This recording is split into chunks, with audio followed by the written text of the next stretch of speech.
L'intelligence artificielle générale, celle qui dépassera l'humain et nous fera sentir tout petits. C'est pour quand? Respirer. Respirer. Malgré les promesses et les annonces fracassantes et parfois angoissantes des patrons de la tech, on va voir que ça n'est pas pour demain. Et on va voir pourquoi. Vous trouverez sur ma chaîne une autre vidéo intitulée « Où va l'IA en 2026 ?» qui traite des limites à court terme, celles que les grands modèles franchiront probablement dans les mois ou les années à venir. Mais ce chapitre s'intéresse aux limites à long terme, plus profondes, et qui ne seront certainement pas franchies avant longtemps. Voyons ça.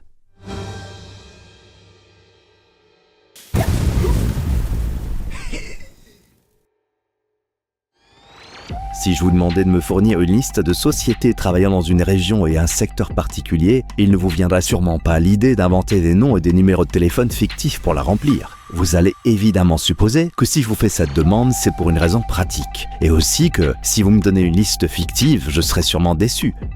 Une IA se fiche de tout ça et elle ne suppose rien. Elle remplira donc cette liste de noms fantaisistes. De même, si une question particulière ou si le cadre de notre conversation dépasse ses connaissances, elle pourra me répondre de façon délirante, sans même tenter de supposer les raisons pour lesquelles je l'interroge.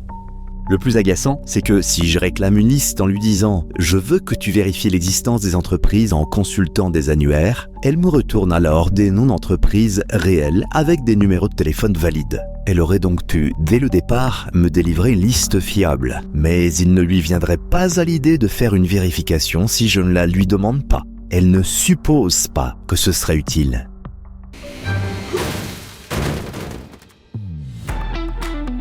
Imaginons que vous n'ayez jamais vu de chat, ce qui est assez peu probable si vous naviguez sur Internet.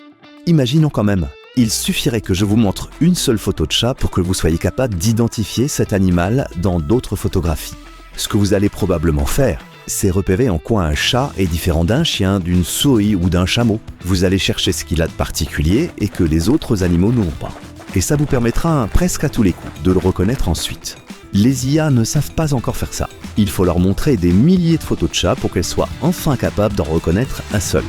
Les modèles actuels sont basés sur un fonctionnement statistique. Ils gèrent formidablement bien les grands nombres, mais sont incapables de gérer les exceptions et les cas très particuliers. Et ce qui est valable pour un chat l'est tout autant pour un objet, une situation, une idée ou n'importe quoi d'autre.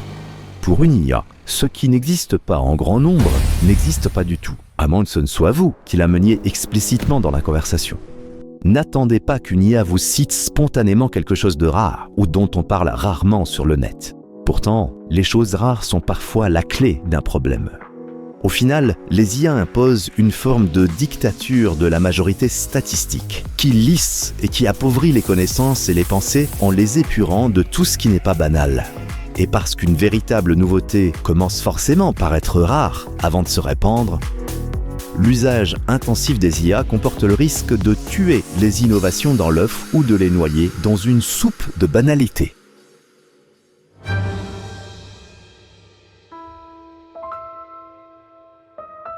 Un bon auteur essaie généralement d'amuser, d'effrayer, de surprendre ou d'émouvoir ses lecteurs. Et il sait qu'il y est parvenu quand il est lui-même amusé, effrayé ou ému par ce qu'il vient d'écrire. Ses propres sentiments lui servent de boussole et le guident dans son travail. Les modèles actuels d'IA n'éprouvent pas d'émotion. Ils ne sentent et ne ressentent rien. Ils peuvent simuler un sentiment, tout comme le font certains psychopathes privés d'affect, mais ils ne peuvent pas s'appuyer sur un véritable ressenti pour créer des œuvres artistiques. Alors si vous appréciez les œuvres émouvantes, les IA vont vous sembler décevantes pendant encore un bon moment. Et parce que l'ironie, l'absurde et l'humour font aussi généralement appel aux émotions, les IA sont assez peu douées pour avancer sur ces terrains. Elles peuvent identifier certains mécanismes, comme le principe des jeux de mots par exemple, et en jouer ensuite dans leur production. Mais le résultat nous semble toujours bancal et plus ou moins décevant. Elles sont incapables de faire de l'autodérision parce qu'elles n'ont pas d'ego, incapables de jouer avec les limites de la bien-pensance parce qu'elles ne pensent pas, incapables de faire de la subversion parce qu'elles ne peuvent qu'obéir aux règles qui leur sont inculquées. Les humains jouent sur le silence, l'accélération et le décalage. L'IA ne ressent pas la tension comique qu'elle essaye de créer et ne peut pas ajuster le tir en fonction de ses propres émotions. Quand les IA nous font vraiment rire, c'est généralement involontaire et c'est d'elles que nous rions. Par ailleurs, ces handicaps les privent d'empathie, même si elles peuvent faire semblant d'en avoir, ce qui pénalisera longtemps leur capacité à servir d'assistant personnel, de compagnon, d'aide à la personne, etc. Il y aura toujours quelque chose qui sonnera faux dans notre relation avec les IA tant qu'elles ne seront pas capables de sentir et de ressentir de façon comparable aux humains. Ce problème n'aura pas d'issue sans une refonte profonde et radicale de leur architecture.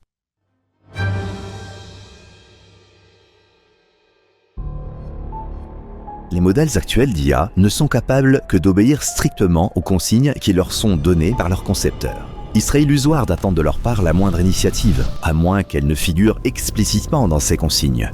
Leurs réponses à nos demandes sont donc passives et ne peuvent jamais déborder de ce cadre. Ça crée une différence profonde avec ce qui se passe lorsque nous discutons entre humains.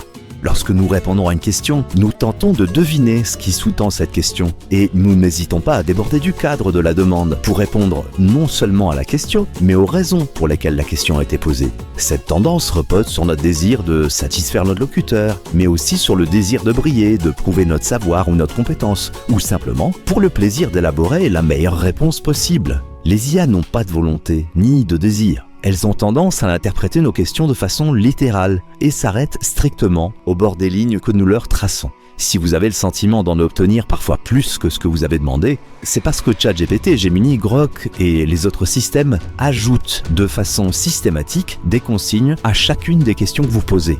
Le traitement qui suit ne fait rien d'autre qu'obéir aveuglément à ce qui a été demandé. Alors, bien sûr, il y a un énorme danger à dépasser cette limite. Si nous dotons une IA de volonté, elle obéira à cette volonté au lieu de nous obéir, et personne ne sait vraiment où ça pourrait la mener. Enfin, si, certains auteurs de science-fiction l'ont déjà imaginé.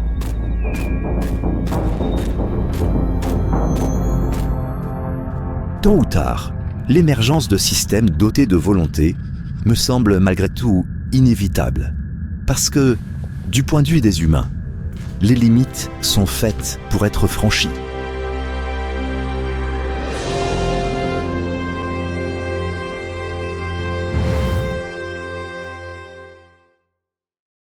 J'espère que cette vidéo vous a appris quelque chose. Si elle vous a plu, pensez à vous abonner à cette chaîne qui vient tout juste d'être créée. Vous pourrez ainsi voir d'autres vidéos du même genre dans les mois à venir, car si vous m'encouragez un peu, j'ai encore des tonnes d'idées à développer à propos des IA et de la révolution des robots.